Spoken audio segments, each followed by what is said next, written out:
Good morning. It's the very last day. Can you believe that? I joked with David because one of his students, as like a goodbye gift, got him one of those really tiny bottles of red wine. And then she got me a really tiny bottle of Prosecco. And I was like, should I open it at 10 a.m. and have a drink on the last day? And I was like, no, that's a little bit too early. Okay, so today we're going to do these little fish here. There's 11 altogether. And then I'll show you how to close up your hoop in the back. I won't be closing this hoop because I'm not done. I've still got this one and this one to do. But I'm going to close up a small one so you can see how I do it. It's really simple. And then I'll show you how to hang them if you want to hang them, or you can like lean them against a bookshelf or whatever. And then a couple other things you can do with them, like make them into a banner or whatever. Okay, so let's get started. I'm just going to go and turn the light on real quick because it's quite gloomy. Okay.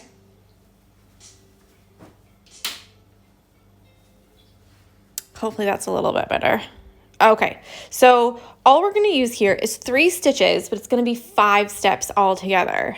And they're going to make these little cute fish. Let's see. Can you see it any better there?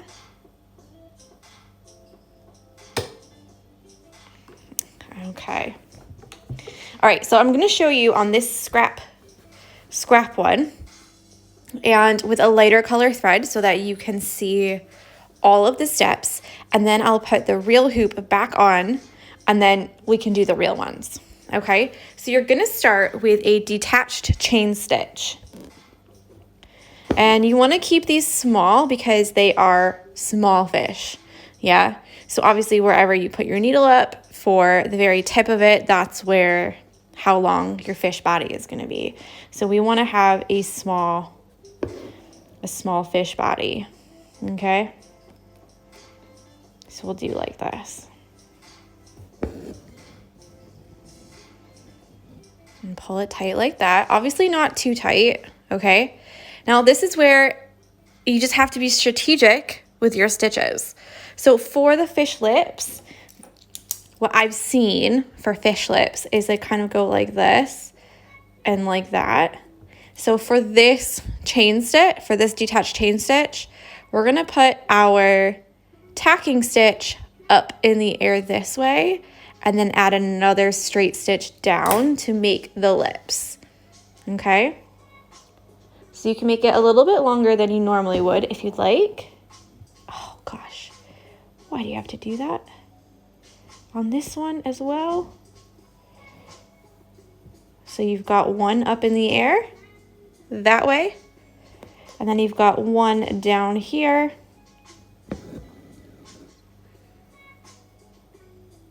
Back inside the circle.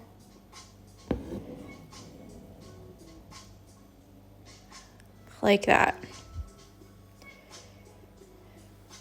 Are you with me? Okay, so the next bit, you're gonna do another straight stitch to fill in the body. I've obviously pulled it a bit too tight. Okay, so that's 3 steps so far. Then we're going to do a fly stitch for his tail. So you're going to come out here. Wherever you want the other, if you want a really big long tail, then make it big and long. If you want it short, then make it short. Like, that's completely up to you. And then we'll just put this here. Don't forget your tacking stitch on there because that is the fly stitch like that. So we've got a big old tail there. And then for the top and bottom fin, we're going to do just another fly stitch. This one is not going to be so tall.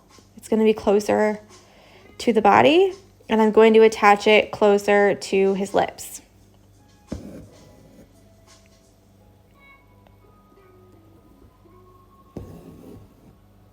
So we'll go up in the middle, anywhere in the middle.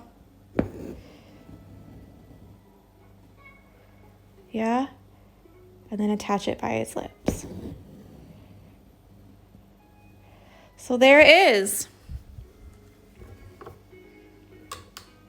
What do we think? Looks a bit weird with this color, but if you really want to, you could go over again with a straight stitch. If you really aren't that keen on like seeing the knot in the middle like that, the little tacking stitch there, you could go over one more time. So that's super easy. I'm only using what is this one? Oh, this is 3 strands. This one is 2 strands. Okay, so I'm gonna use 2 strands because I want them to be a little bit skinnier and smaller to fit on that hoop. Okay, shall I make another one? Should I do one more just to make sure?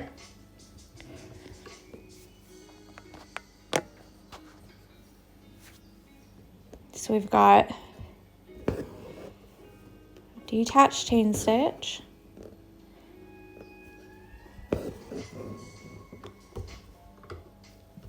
and then lip up, lip down,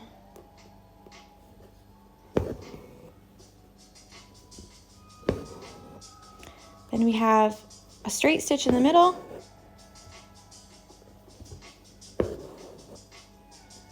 tail,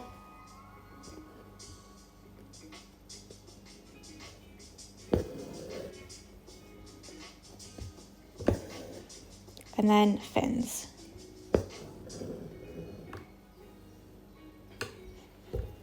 Obviously you can make these tail and fins as big or as small as you want to. If you want them really small, then make them really small. If you want them really big, then make them really big.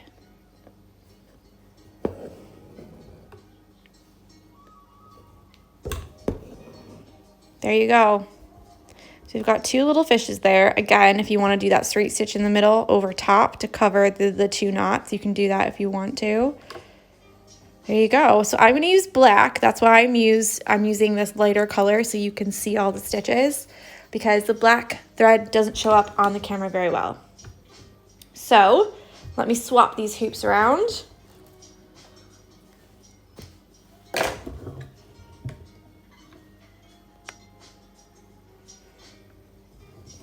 Man, I put that in tight.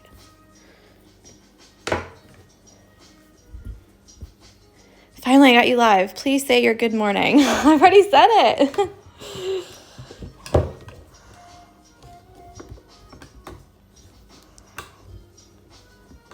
Okay. All right, so like I said, I've already done, what did I say? Yeah, I've already done like the steps and stuff in the lighter color because the black thread is really hard to see on the video. It's hard to see the steps. So I've got just 2 strands again here. 1, 2. I'm going to do mine in black. You could also do yours in like a light gray if you wanted, or even just like a darker gray if you want to keep them like that. But I'm going to do mine in black. I think that all the color like goes together a little bit better that way. They like blend, you know?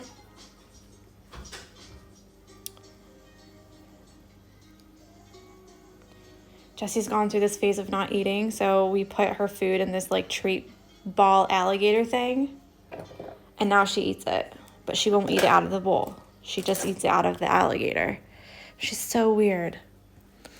All right, so through these, you just fill them in, really. Let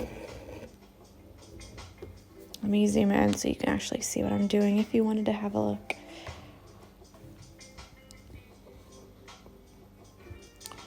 So here is the chain stitch on the very first one. Don't forget to not go through your knot.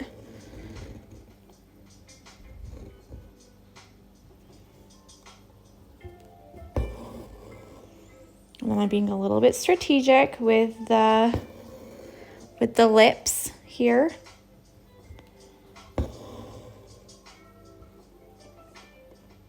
Again, don't go through the knot.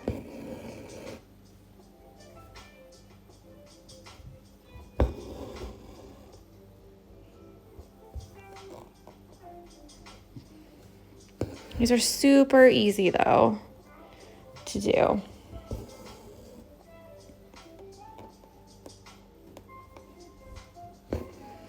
What happened to the cans? Oh, okay, so I kept knocking the cans over and they kept getting stuck. So I stole a brick from my mother-in-law's house. And now I have a brick there.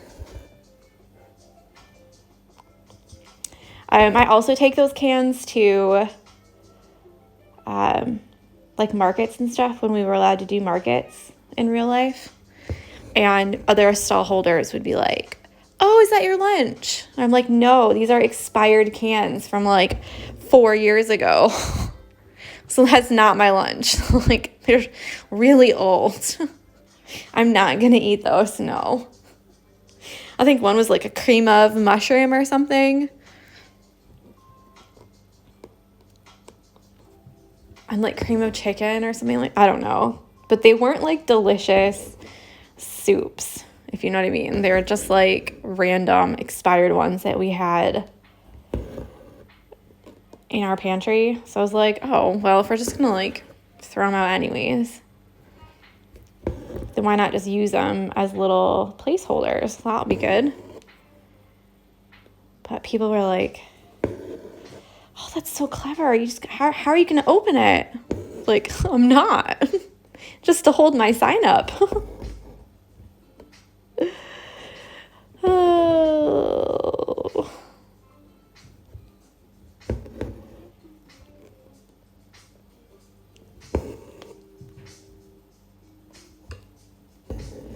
My old landlord had a can of mushrooms in his cupboard that expired in the 90s.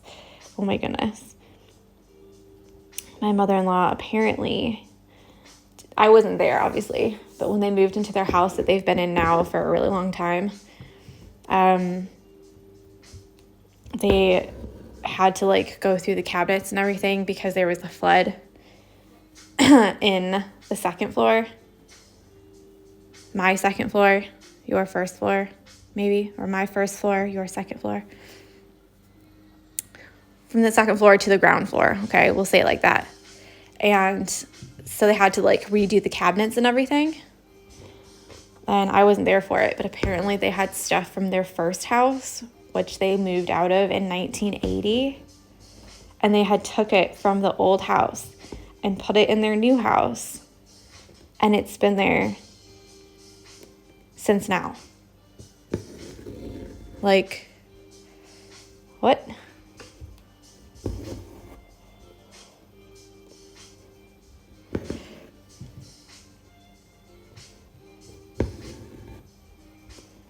And apparently, when they took it from the old house, it was already expired.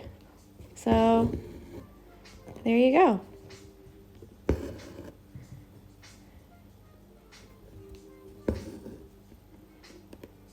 My grandpa, like, hates throwing food away, though. Like, he's the one who would keep all that stuff for, like, years and years and years. Like, years. He hates throwing food away. Like, if we go out to dinner, he'll have the leftovers for breakfast just to make sure that they get eaten. Like, we went to Chinese with them last year when I was in the States for the summer. And I kid you not, what did I had? I had like chicken chow mein or something. He heated up my noodles, my leftovers, for breakfast because he didn't think I was going to eat them. I was like, okay. That's my leftovers, though. Could you not eat your own?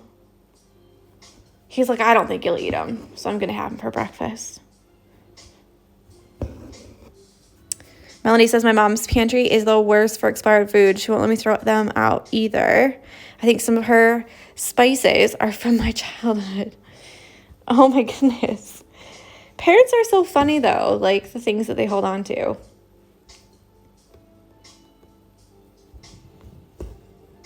I think because of that, I almost have like a PTSD from like spoiled stuff.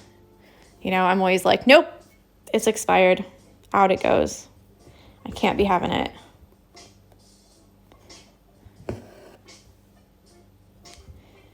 Don't forget, like, that all of these fish, they can be like brothers and sisters and not twins. So don't be freaked out. Like, this one's a bit wider than this one's a bit thinner.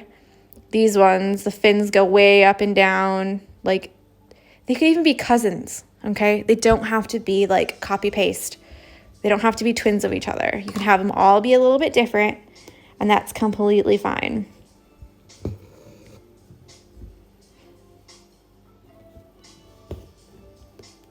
So what I'm saying is, don't stress out if they look not 100% the same, you know?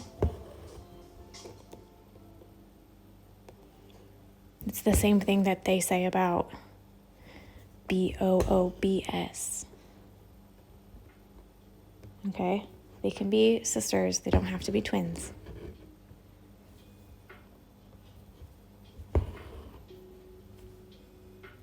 I think you guys kind of get it, yeah? I'm just trucking along.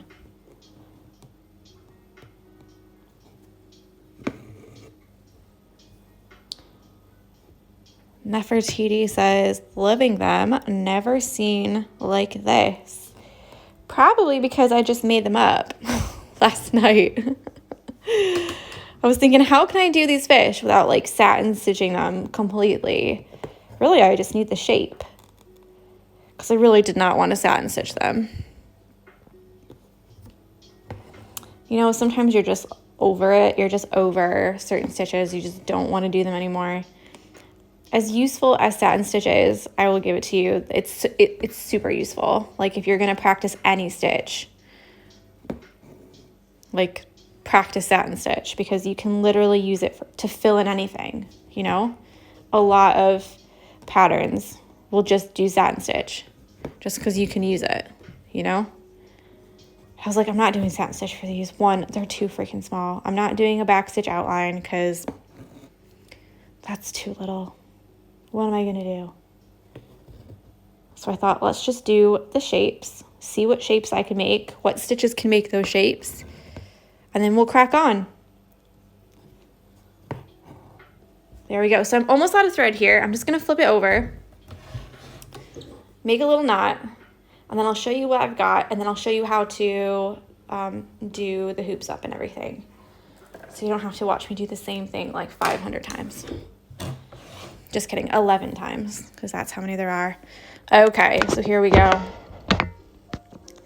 Here's what they look like. I guess there's only like 6 left, but I'll give you some more time. Okay, so there we go. I've done these 5 here. I think they're super cute.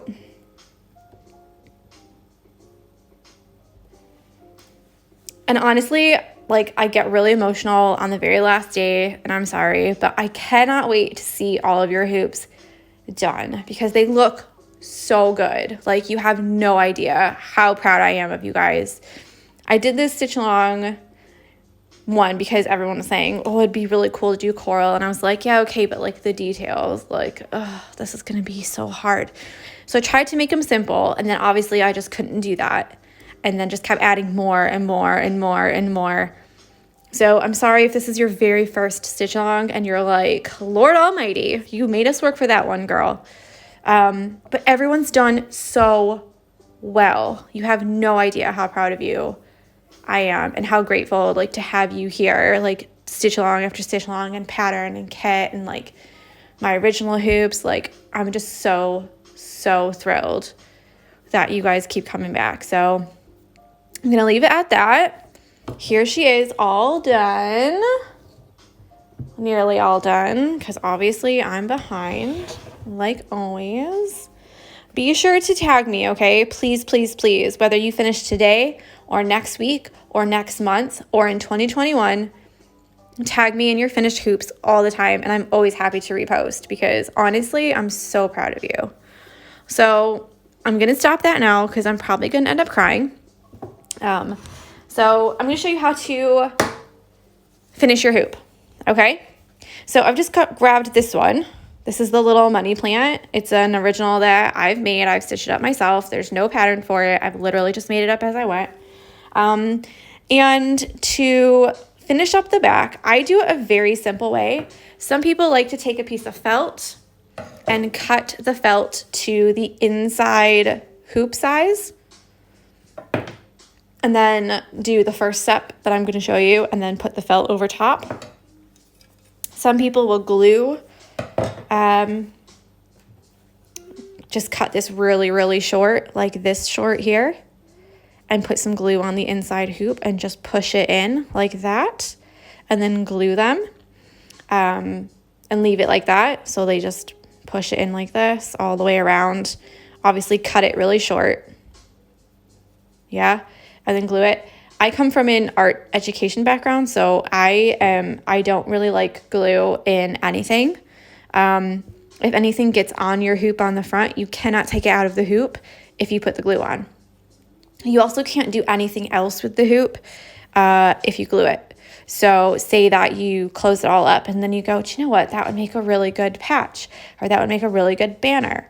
Or I know what I could do. I could take these out, cut them out in squares, and I could stitch them all together and make like a calendar or something. You know, you can't do anything else with them after you've glued them. So personally, I don't like the glue, but it's completely up to you, however you feel like doing it. So the first thing that you need to do is tighten your hoop, and you need to pull the fabric all the way around. I've already tightened it before, so, and then you need to tighten the top of your hoop here and make sure that that's really nice and secure. If you have this blue, this stuff, this icky stuff, then you need to take that off now too, because the more that you handle your hoop after it's already closed up, the more opportunities that you will have for it to get loose. And you really do not want that. So I just use the tip of my needle and just peel it off. All of this stuff here, I like to take an older needle, and you can score it on the top like that, and then you can pick it off from there. But I highly recommend doing all of this before you close it, because like I said, the more that you handle your hoop and the looser that you make the fabric, it's really hard to get it tight again unless you re-close the back. Okay, and this is where the tweezers are super helpful, because you can really get in there and pick off all of this stuff.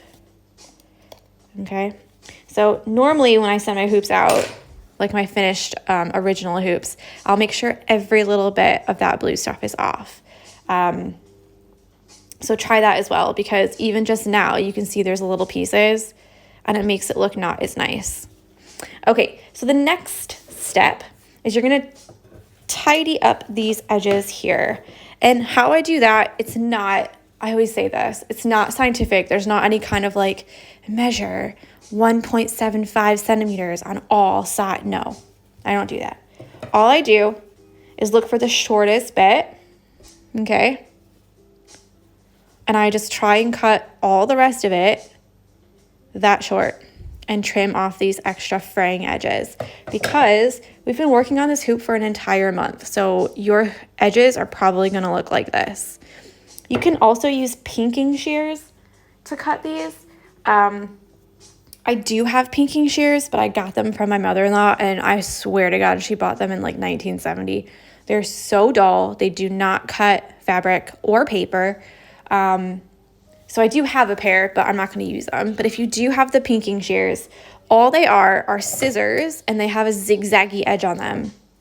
So zigzag back and forth, each of them. So when they cut your fabric, they cut it in a zigzag edge, and it makes it less likely to fray. So if you have those, grab them, and you can do that with it, or you can just do like I do and just guess. Because the fact is, you're not going to be taking this outside and like playing Frisbee with it. You know, you're going to set it on a bookshelf, or you're going to put it on a wall, and it's probably going to live there for a couple of years. so you're not going to be handling it or anything like that. So all you're doing is just tidying up these edges and making sure that they're not fraying. Okay, so we've got that. The next bit, also not scientific, you're just going to take some white thread, or any color really, and you're just going to lay it around the outside edge like this. Let it overlap a little bit and cut it. So this is how I close my hoops up. Now you can also take the fabric out of here and use it for something else, like I said, if you wanted to make a banner or whatever. The other thing I would suggest doing before closing this up is if you used the Pilot Heat Erasable Frixion pens, then you need to take a blow dryer and blow dry all of those marks off. So you can see here on the edges, I did blow dry mine on the edge. I didn't want to get too close to the fish because I wanted to know where they went. But they do erase. If you blow dry them off and you find that you've got these lines like this, you can take a little bit of water and just dab it on there and rub it really softly and let it dry naturally, and they'll go away. So sometimes they do leave that ghost mark like that.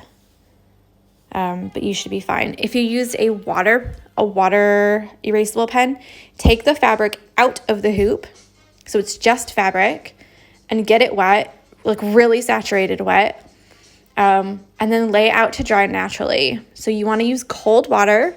Some of the red colors or black colors, even DMC, they can run, meaning that the color of the thread will soak out into your fabric, and you really don't want to have that happen. So you want to use cold water all the time. Those water erasable pens, you really do have to get them wet, like really, really wet, in order for all of the marker to wash out. So don't think that you can leave it in the hoop and use, like, I used to use a paintbrush sometimes. So you take your paintbrush and you can just get it wet where it is, and it looks like it goes away, but it does not go away. It just pushes the marker ink out into the edge of wherever you've gotten it wet. The other thing that I've seen people do is take this hoop and throw the entire thing in the water. I don't recommend that either. Sometimes this wood can actually get wet and stain. The wood can get wet if you throw it in the water. Come on, Tori. But the saturated wood can get, when it gets wet, it actually can soak into your fabric and then leave like a light yellow / brown ring all the way around. So that's happened to me before, and it's not nice. So I would always recommend taking your fabric completely out of the hoop. Okay, so we're just gonna do a very easy peasy running stitch all the way around the edge of your fabric. So I like to hold it like this, and I'm gonna use my fingers in the fabric. So we're gonna start at the top, and I like to go about that far. So if you go too close to the edge, then your needle will pull straight through. But if you go too close to the hoop, then you're gonna have a big ruffle. So you wanna go just about that much, and you're gonna do a running stitch. So it's literally just in and out, like this. I just bumped it, sorry. So normally I do this until I can't fit anymore on my needle. So it looks like that. You're gonna pull it through. So there's no knot on the end at all. So don't pull it through all the way. You wanna leave a tail there. And you're gonna go all the way around. So this is why I don't like to do an 8-inch hoop on the video, because I've done it before and it takes like 10 minutes. So we're just doing this over and over and over, filling up the needle all the way until we cannot fit any more on there. Grab it, pull it through, not too tight because you don't want it to go all the way through.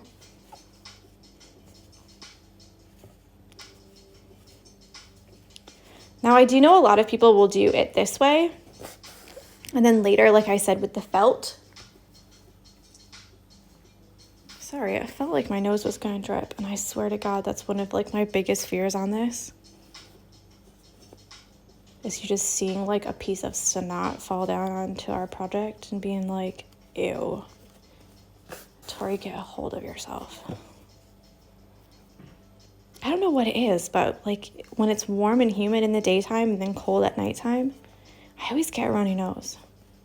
Maybe it's allergies. Maybe I'm allergic. Okay, so we're almost at the beginning. And you want to end with your needle coming up like this. So you have the 2 pieces of thread. Okay, the 1 piece of thread that's gone all the way around and back. Yeah, you want that to be up. Okay, so this is what we've got, like this. You're gonna pull both of these so they're about the same length. That part's not really that important that they're the same length. Mine just happened to be not, but that's fine. Okay, and then after you pull them together, I like to just do a double knot and then a little bow. So I do pull it as tight as I can, do another knot.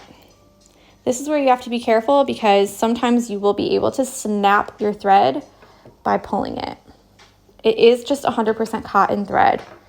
So if you pull it too tight and you snap your thread, then you're gonna have to cut the knot out.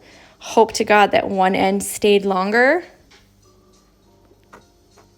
Guys, I don't know why, but my comments, I haven't been seeing any comments at all. Oh my gosh, and it worked. Looks fantastic. Do you have an idea when the next stitch along will be roughly? I love your stitch alongs. I'm grateful you've given so much work. Today's Friday fish day for me. Very excited. Oh, guys. My partner will be delighted that his day off is to watch me stitch. Really appreciate your time and patience with your stitch alongs. Aww. If you cut through kitchen tinfoil, it should sharpen your pinking shears. Thank you. I'm 100% going to try that just after this. You guys, why are these stuck? Oh, I'm so sorry. I've just been like watching the comments and going, did everybody go? Did everybody leave? What is happening? Oh, I'm so sorry. Okay, so back to this. I'm just going to, so I've done a double knot. Oh, I feel like I'm bad person. Okay, and then I just do a little bow on the back because I like to leave a little bit extra just in case somebody wants to cut it out and retie it or something like that. So there it is. So you'll have some little scraps left, but it's better than having to like measure and like not having enough. So this is what you get on the front, like this. Obviously you've tightened it up.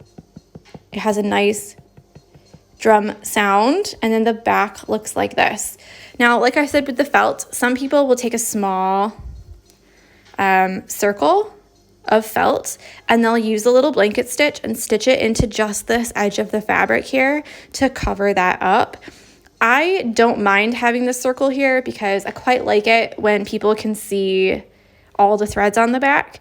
But that's just me. So it just depends on what you like to do. I know some people will do it this way and then they'll take a piece of cardstock and cut it in a circle and glue it on the back.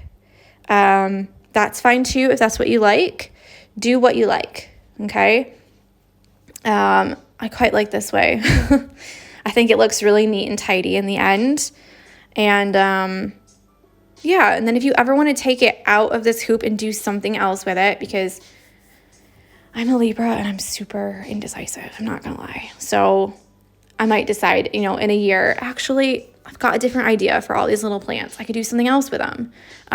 You can, So that's another reason why sometimes I'll leave a lot more fabric on the edge, even than this. And I'll just roll it up and use like hair clips like this on the edge around and then stitch in the middle, because you might want to use this extra fabric for something else. So let me just put that back in my hair. Okay, so for example, here's one. I show it every time because it's like the only one that I've got left. Here's one that I made into a banner. So all I did was take the white fabric that I normally used. I knew I wanted to make a banner with it, so I made it a bit bigger, used the clips, stitched it up. I left it in the hoop for about 3 months, so that's why, even though I've ironed it lots of times, there's still a little indentation there. See? Just on the top. So you can see that that's why I've never sold it or anything, because it's got that imperfection at the top there. So you can take your embroideries and do something else with them. You can make them into pillowcases, you can stitch it onto clothes, you can make patches, you can make necklaces, make all kinds of stuff. This is literally just a bamboo skewer that I bought from Hobbycraft. Yeah. And I just used my sewing machine to sew it together, turn it inside out, and stitch this top. So easy peasy. There you go. I'll use a piece of twine on the top. I do have a piece of twine here to show you how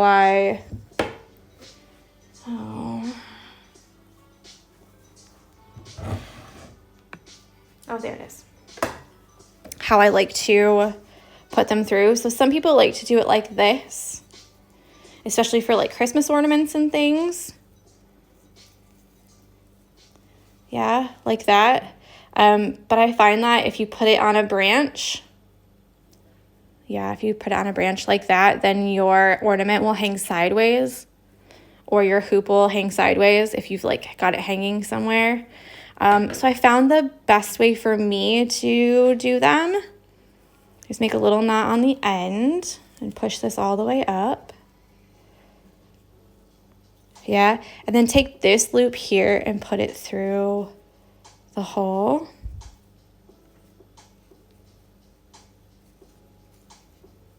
And then put this through that hole. Like that. And then when you hang it on your ornament, when you hang it on your tree or on your peg or whatever, it's going to lay flat. Like that. Yeah? Like that. There you go. So guys, I think that's it. I'm going to get the Google survey up. I worked on it a little bit last night, but it's not quite finished. I'll get the Google survey up in just a minute, and I'll post a swipe up to my stories, like probably in an hour, so that you guys can have a look and give some feedback if you want to give feedback.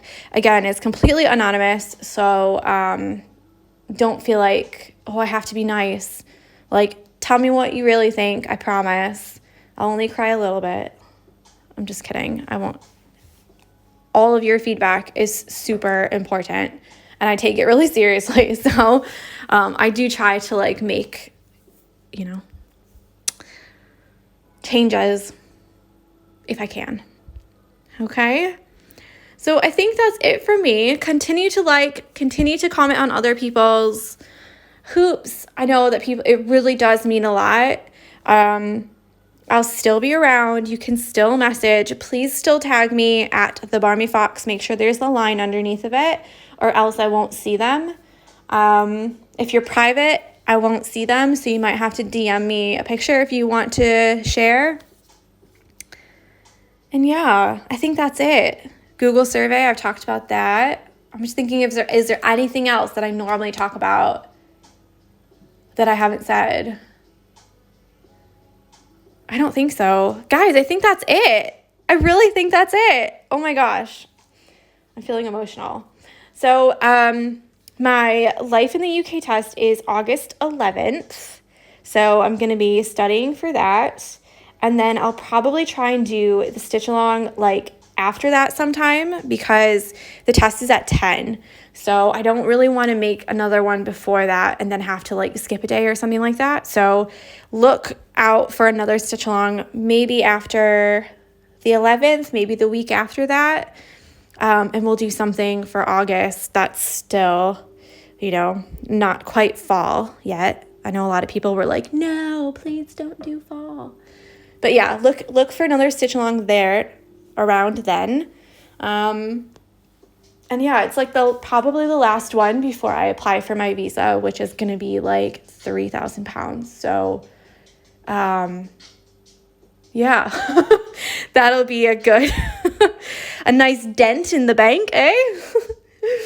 So those are like the next 2 events coming up. Is the 11th is the test, and then after that I'll do the next stitch along. So enjoy your day, enjoy your weekend. I cannot wait to see your finished hoops.